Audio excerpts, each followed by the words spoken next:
കൊപ്പത്തിന് പൊൻതിളക്കമേകി 2 പതിറ്റാണ്ടിന്റെ പാരമ്പര്യവുമായി grand Akshara golden diamonds, Pattambi road, Koppam. ലഹരിക്കെതിരെ welfare party Angadipuram panchayat committee Angadipuram ടൗണിൽ നൈറ്റ് പ്രതിരോധം സംഘടിപ്പിച്ചു.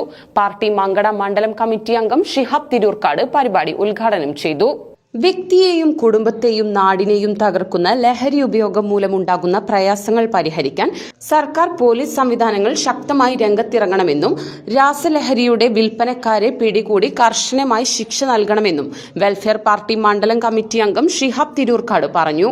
ലഹരി മാഫിയ നാടിനെ കീഴടക്കുമ്പോൾ സർക്കാർ നോക്കുകുത്തിയാവരുത് എന്ന തലക്കെട്ടിൽ welfare party Angadipuram panchayat committee Angadipuram ടൗണിൽ നടത്തിയ നൈറ്റ് പ്രതിരോധം ഉദ്ഘാടനം ചെയ്ത് സംസാരിക്കുകയായിരുന്നു അദ്ദേഹം.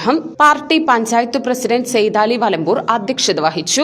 മാത്രമല്ല, ഇവിടെ മദ്യത്തിനെ കുറിച്ചുകൊണ്ട്, ലഹരി മാഫിയയെ കുറിച്ചുകൊണ്ട് ഇവിടെ ചർച്ചയാകുമ്പോൾ ആ ചർച്ചയെ വഴിതിരിച്ചുവിടാൻ വേണ്ടിക്കൊണ്ടായിരുന്നു കേരളത്തിന്റെ CPM-ന്റെ സംസ്ഥാന സെക്രട്ടറി ഗോവിന്ദനും അതേപോലെ തന്നെയാകട്ടെ തദ്ദേശ സ്വയംഭരണ വകുപ്പ് മന്ത്രി MP രാജേഷ് അടക്കമുള്ളവരാകട്ടെ ഇവിടുത്തെ ബാറുകളെ കുറിച്ചുകൊണ്ട് സംസാരിച്ചു കൊണ്ടിരിക്കുകയാണ് ചെയ്യുന്നത്.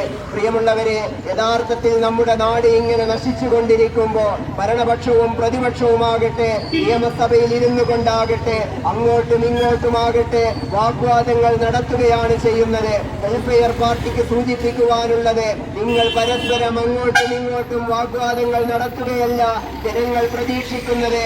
ഈ ലഹരിയെ തടയുവാന്, ലഹരി മാഫിയയെ പിടിച്ചുകെട്ടുവാന് ക്രിയാത്മകമായി കൊണ്ടുള്ള പദ്ധതികൾ ആവിഷ്കരിക്കുവാൻ നട്ടെല്ലുള്ള ഒരു ഗവൺമെന്റ്, നട്ടെല്ലുള്ള ഒരു ആഭ്യന്തര വകുപ്പ് മന്ത്രി. പാർട്ടി മണ്ഡലം joint secretary Abid Ali Mambra, FITU ജില്ലാ vice president Fazal Tirurkkad, party panchayat vice president Zakir Hussain, joint secretary Ashiq Chatholil, fraternity മണ്ഡലം സെക്രട്ടറി അഷ്ഫാഖ് തുടങ്ങിയവർ പരിപാടിയിൽ പങ്കെടുത്ത് സംസാരിച്ചു.